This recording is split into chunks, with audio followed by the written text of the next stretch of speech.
서울광역방송센터입니다. 오늘 여의도 초대석은 국민의힘 혁신위원을 맡고 있는 천하람 변호사와 함께 앞으로 2주 중대 고비를 맡고 있는 국민의힘 내홍 사태 등 정치권 이슈 얘기해 보겠습니다. 변호사님 어서 오십시오.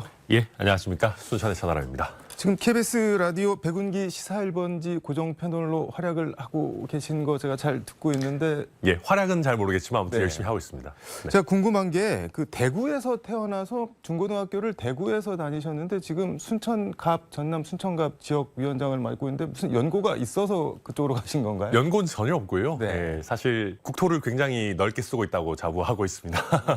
네, 사실 우리 당에서 제일 부족한 게 뭘까? 그리고 저에게 길게 봤을 때 정치적으로 좀 도움이 될 만하고 제가 또 배울 게 뭘까를 고민하다가 우리가 호남 말만 하지 말고 직접 좀 가서 저도 경험도 해보고 같이 호흡을 해보면 좋겠다 해서 호남 출마를 결심하게 됐고 그 중에서도 또 이제 순천에 지난 총선에 출마하게 되면서 그 후로부터 순천에 살고 있습니다. 뭐 정치는 생물이라고 흔히들 얘기하는데 다음에 거기서 또 출마하실지 어떠실지 족쇄가 될 수 있을지도 모르니까 그럼 묻지 않도록 하겠습니다. 무슨 말씀이에요? 예, 저희 물어도 되나요? 그럼요. 저는 다음번에 순천에 출마할 생각입니다. 네. 알겠습니다. 현안 얘기 해보겠습니다. 네. 국민의힘 정진석 비대위가 어제 첫 회의를 갖고 공식 출범을 했는데 이게 돌고 돌아 또 비대위냐 뭐 이런 지적과 비판도 뭐 당 안팎에서 나오고 있습니다. 어떻게 보시나요? 일단 지난번에 법원의 결정 취지는 명백했습니다. 네. 민주적 정당성을 갖고 있는 당대표를 본인의 동의도 없이 전당대회가 아니라 그 하부기구의 결정만으로 지위를 박탈해서는 안 된다라는 네. 것이거든요. 그럼에도 불구하고 저희가 비대위 시즌2를 띄운 네. 것은 제가 국민의힘에 몸담고 있지만 사실 좀 부끄러운 일입니다. 뭐 입만 열면은 우리가 맨날 준법, 법치 이런 얘기를 하면서 네. 결국 법원의 결정도 저희가 존중하지 않고 준수하지 않는다고 한다면은 과연 앞으로 저희가 그런 얘기를 할 수 있겠느냐. 그러면 좀 안타깝고요. 네. 또 한 가지는 정무적으로도 왜 저희 당의 운명을 법원의 손에 맡기려고 하는지 저로서는 솔직히 납득하기가 좀 어렵습니다. 이게 이준석 전 대표가 뭐 페이스북에 기관총 들고 뒤에서 비대위하라고 독려하는 이른바 독전관이 있다 뭐 이렇게 얘기를 해서 그 독전관이 누구냐 했는데 오늘 CBS 라디오 김현정의 뉴스쇼에 나와서 그 독전관이 누구냐라고 진행자가 물으니까는 이렇게 표현을 했는데 가장 힘센 사람이다라고 했으면 뭐 사실상 윤석열 대통령을 지칭을 한 것 같은데 이거 네, 뭐 그런 것 어떻게 같습니다. 제가 봐도 뭐 대통령 그 다음에 이제 네. 대통령 주변에 있는 뭐 소위 친윤 핵심 세력 이런 걸 말하는 것 같고요. 네. 그러니까 이게 지금 비대위 시즌2를 무리하게 밀어붙이는 이유는 단 한 가지입니다. 이준석 대표가 어떤 경우에도 당에 돌아오지 못하게 하겠다라는 의도거든요. 제가 굉장히 안타깝게 생각하는 건 이런 겁니다. 저희가 사실 내부 총질 문자 메시지가 공개되기 전만 해도 네. 대통령과 소위 윤핵관을 좀 분리해서 생각할 수가 있었습니다. 윤핵관이 좀 과한 행동을 하더라도 네. 이거는 뭐 좀 과잉 충성 아니겠느냐. 대통령이 과연 이런 뜻이 있겠느냐라고 해서 좀 분리를 시킬 수가 있었는데 내부 총질 문자 메시지가 공개되고 나서 네. 대통령께서 그걸 빨리 바로잡지 않으셨어요. 이게 내가 순간적으로 말이 조금 너무 세게 나갔다. 유감이다라는 정도의 말씀을 해주셨으면 여전히 조금 분리해서 우리가 사고도 하고 포지션도 잡을 수가 있을 텐데 그게 안 되다 보니까 국민의힘에 몸담고 이런 얘기를 하는 사람으로서 사실 굉장히 당혹스럽고요. 그 내부 총질 문자 메시지를 바로잡을 골든타임을 놓친 게 사실 굉장히 안타깝습니다. 지금은 바로 잡으려도 좀 힘든 상황 아닌가요? 바로 잡기가. 그렇죠. 국민들께서 이미 그런 관념을 뭐 가지셨으니까요. 이게 이준석 전 대표가 낸 국민의힘 당원 개정 효력정지 가처분이 어제 서울 남부지법에서 신문이 열렸는데 그러니까 국민의힘에서는 뭐 새로 들고 나온 논리가 이른바 당사자 적격을 들고 나온 것 같습니다. 이제 이준석 대표가 당원권 정지를 당했는데 당원 개정에 대해서 왈가왈부할 자격이 있느냐, 각하해달라 뭐 이런 취지인 것 같습니다. 기각이 어려워 보이니까 어떻게 보시나요? 이거는 타이밍을 놓친 주장이죠. 처음부터 했어야 되는데. 네, 지난번 재판에서 했었어야 되고 그게 받아들여졌어야 사실 의미가 있는 것인데 지난번 재판을 진행할 때도 이준석 대표는 당원권 정지가 되어 있는 상황이었습니다. 네. 그리고 이 지금 하고 있는 그런 논리가 굉장히 위태롭다면 위태로운 것이 그런 논리라고 한다면 이준석 대표에 대해서 징계 절차를 진행하는 것은 과연 타당하냐라는 얘기가 나올 수 있습니다. 네. 당원권 정지가 되어 있어서 소송은 낼 수는 없지만 당원권 정지가 되어 있는 기간에 추가 징계는 받을 수 있다? 이게 또 내로남불 내지는 모순 아니냐라는 얘기가 또 나올 수 있는데 지금 당장 소송에서 대응하느라고 점점 무리한 주장들을 쌓아가고 있는 것 같아서 저는 저희 비대위가 왜 이러는지 솔직히 좀 이해하기 어렵습니다. 당원이 아니어서 가처분 당사자가 될 수 없다고 하면서 추가 징계는 당원에 대해서 내린다. 그게 이율배반적이라는 그런 말씀이시죠. 네, 맞습니다. 이게 비대위 얘기 하나만 더 하면은 호남목 비대위원으로 윤석열 대통령 검찰 측근으로 알려진 주기환 전 광주시장 후보자가 뭐 임명이 됐다가 30분 만에 본인이 철회하고 광주 출신 전주의 의원이 갔는데 잘 이해가 안 되는 게 30분 만에 사퇴할 거를 왜 받았을까요? 주기환 이제 전 후보 입장에서도 네. 좀 부담스러운 부분이 있을 겁니다. 왜냐하면 자제분이 실제 대통령실에서 근무를 하고 있고 또 윤석열 대통령과 이제 검찰에서 근무하던 시절에 인연이 있기 때문에 그런 게 있으면은 오퍼가 왔을 때 이런 사유로 저는 좀 부적절한 것 같습니다. 했어야 되는 거 아닌가요? 저도 그랬었으면 더 좋을 거라고 생각하는데 또 아무래도 발표 나고 나서도 그런 얘기들이 바로 나오다 보니까 좀 본인이 고사한 것 같고요.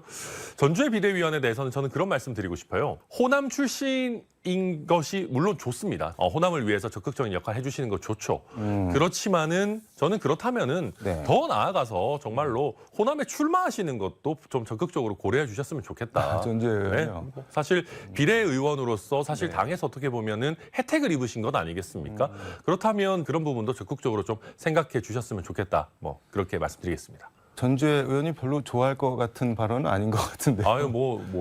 꼭 그렇지 않을 수 있습니다. 네, 본인의 정치적으로 또 한 단계 도약하실 수도 있죠. 지금 변호사이시기도 한데 네. 저 가처분 결과 어떻게 전망하시나요? 정진석 비대위원장 뭐 무효까지 해서 저는 6대4 정도로 인용 가능성이 높다라고 생각합니다. 인용이 되면 그럼 어떻게 되는 건가요? 그럼 비비대위도 이제 막을 내리게 되는 것이고요. 네. 그렇게 되면 그 비대위 시즌 3를 띄우는 것은 아무래도 굉장히 부담스러운 일일 네. 겁니다. 저희가 설마 그렇게까지는 하지 않을 것 같고요. 네. 그렇게 되면 원칙대로 원내대표가 당대표 직무대행을 하는 모습으로 돌아가게 됩니다. 그런 경우를 대비해서 지금 차라리 주호영 의원을 원내대표를 시켜서 원내대표 선거를 하게 되겠지만 누가 원내대표가 되더라도 이준석 대표의 잔여 징계 기간 동안 직무대행을 하는 모양새가 되고 원칙대로라면 징계 기간이 끝나면 이준석 대표는 돌아오게 됩니다.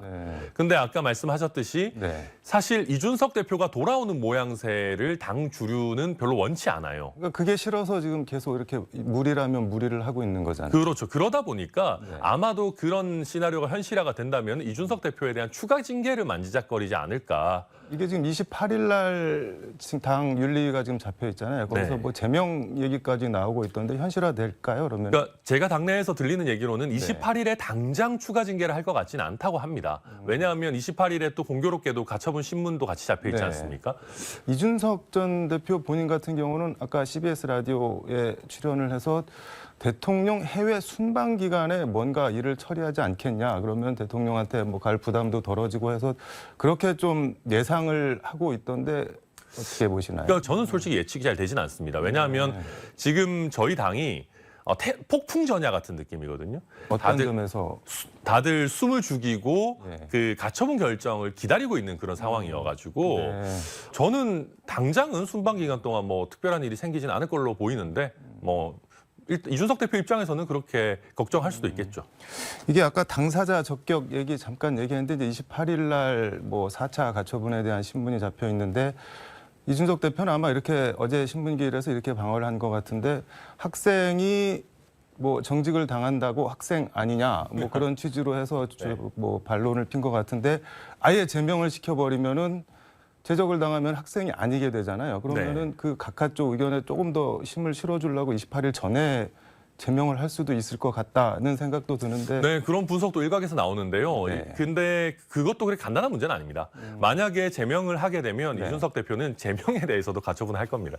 이러다가 진짜 국내 최고의 가처분 전문가가 될 것 같기도 가처분 한데요. 전문가. 그렇게 한다면은 그러니까 당이 계속 더 혼란스러워지죠. 그렇죠. 그렇게 될 거기 때문에 그것도 그리 간단한 문제는 아니고요. 특히 이준석 대표의 최근 발언들, 대통령과 각을 세우는 발언들에 대해서 징계를 한다라고 하면은 우리 대통령께서도 자유를 그렇게 이렇게 많이 말씀하시는데 그 자유에 대통령을 비판할 자유는 제외된다라고 보기는 어렵습니다. 정치인의 발언을 이유로 제명을 하는 건 쉽지 않은 일이라서 지금 아마 저희 국민의힘 비대위 입장에서도 이준석 대표를 당에서 배제하는 문제 가지고 골머리를 쏟고 있을 겁니다. 알겠습니다. 민주당 얘기해 보겠습니다. 이재명 대표가 어제 최고위원회의에서 자신에 대한 뭐 수사와 기소에 대해서 정적 제거에 너무 국력 낭비하지 마시라는 취지로 얘기를 했는데 권성동 좀 아직 원내대표 사퇴하지 않았으니까 권성동 원내대표는 정적 제거가 아니라 도적 제거다 이렇게 맞받아쳤는데 정적 제거입니까? 도적 제거입니까? 그건 결국은 증거의 문제입니다. 그래서 결국 저도 민주당이든 저희든 좀 차분할 필요가 있고요. 특히 민주당은 지금 너무 재명수호, 막 이거 정치 탄압 이런 식으로 프레임을 짜놓으면은 진짜 증거가 나왔을 때 발을 빼는 게 되게 애매할 수도 있어요. 그래서 너무 과한 방어 논리를 미리 세워놓는 게 민주당 입장에서도 저는 바람직하지 않다. 거꾸로 보면은 그만큼 정치 탄압이고 무리한 수사다라고 자신을 하니까는 그렇게 디펜스를 하는 게 아닐까요? 근데 그렇게 디펜스하는 사람들이 냉정하게 이재명 대표님한테 이런 거 문제 없냐, 관련 자료들 내가 한번 보겠다 그랬을까요? 저는 그렇지 않았을 거라고 생각해요. 그 복심이라고 불리는 정진상이네. 정진상이 지금 정무실장으로 들어가서 약간 컨트롤 타워를 하고 있는 것 같은데 그런 게 공유가 되지 않았을까요? 설령 그렇다 하더라도 사람은 누구나 자기한테 불리한 얘기를 잘 하지 않습니다. 특히 정치인이라면은 아무리 당을 내에 있는 사람들이라 하더라도 본인의 약점이 될 얘기를 하지 않아요. 왜냐하면 내부의 적이 가장 무섭거든요. 그래서 저는 민주당이 만약에 이재명 대표 내지는 이재명 대표의 측근들 얘기만 듣고 이런 식의 방어 논리를 구사하고 있는 거라면은 저는 나중에 당이 굉장히 위태로워질 수 있다. 말씀드리겠습니다. 아무튼 이거 뭐 수사를 좀 지켜보도록 하고 시간이 좀 부족하긴 한데 김건희 특검법 이거 해야 되나요? 뭐 하면 안 되나요? 원래 같으면은 말이 안 되는 주장입니다. 왜 말이 안 되나요? 만약에 입장을 바꿔서 문재인 대통령 취임 4개월 지나가지고 김정숙 여사에 대해서 저희가 특검을 하겠다고 했거나 아니면 대선 결과가 간발의 차로 달라져가지고 김혜경 여사 뭐 이런저런 의혹들이 있지 않습니까?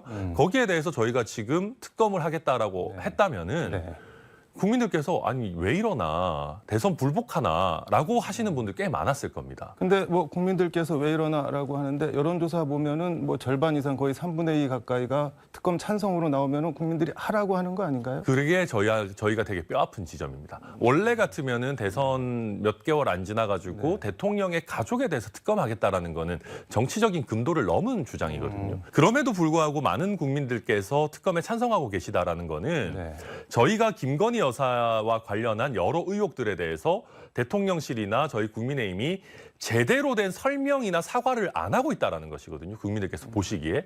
그렇다고 한다면은 저희가 이거 어차피 특검법 통과 안 된다. 이거 쇼하는 거다라고 폄하하고 말 게 아니고 국민들께서 의구심을 갖고 계시는 부분을 들여가지고 특검에 찬성하는 여론을 낮춰야 됩니다. 그러니까 그게 저희가 갖고 있는 과제인 거지. 법사위원장 뭐 저희 당 의원이고 민주당에서 뭐 패스트트랙 할 수 있을 만한 것도 안 되고 뭐 조정은 의원도 반대하니까 이거 어차피 안 될 거야. 상관없어. 뭉개고 가면 돼.라고 하면 이 여론은 더더욱 앞으로 악화될 겁니다. 제대로 된 설명을 하려면은 말씀하신 대로 제대로 된 설명을 하려면은 뭐 예를 들면 범죄 혐의를 시인을 해야 있다면은 그런 정도까지 해야 되는 그럼요. 건가요? 아니 뭐 솔직한 거 이상의 해법이 있겠습니까? 근데 문제는 지금 나오고 있는 여러 의혹들이 김건희 여사가 대통령 배우자가 된 이후에 공인으로서의 삶이 아니라 이제 어떤 사인으로서의 삶을 사실 때 나오는 문제거나 아니면 뭐 개인적인 문제들입니다. 근데 당시에 검찰총장 부인을 사인이라고만 할 수가 있을까요? 뭐 완전한 사인은 아니겠지만 뭐 지금만큼의 공인은 아니겠죠. 그러다 보니까 사실 이 부분은 김건희 여사께서 대통령실 쪽에 정확한 정보를 전달해 주셔야 대통령실도 대응할 수 있는 것이고요. 아마 대통령실에서도 이거를 김건희 여사에게 꼬치꼬치 캐묻는 게 좀 부담스러울 수는 있을 거예요. 근데 결국 이 정도로 국민의 관심사가 됐다라고 한다면은 이거는 결국은 다 오픈하고 뭐 정말 바로잡고 가야 되는 부분이지 이대로 뭉갤 수는 저는 없다고 생각합니다. 이재명 대표 수사 기소랑 약간 비슷한 상황인 것 같네요. 그럼요. 이거 하나만 마지막으로도 여쭤보겠습니다. 대선 국면에서 김건희 여사 줄리 의혹을 제기한 뭐 인사들이나 매체들이 뭐 허위사실 공표 등 혐의로 줄줄이 압수수색 당하고 기소당하고 있는데 당시에 김건희 여사가 그 뭐 7시간 녹취록 거기 보면 우리가 권력 잡으면은 뭐 경찰들이 알아서 할 거다 이런 발언이랑 지금 맞물려서 약간 삐딱한 시선으로 보는 경우도 있습니다. 이건 어떻게 보시나요? 물론 경찰이 살아있는 권력의 우호적인 것은 하루 이틀 일은 아닙니다. 네.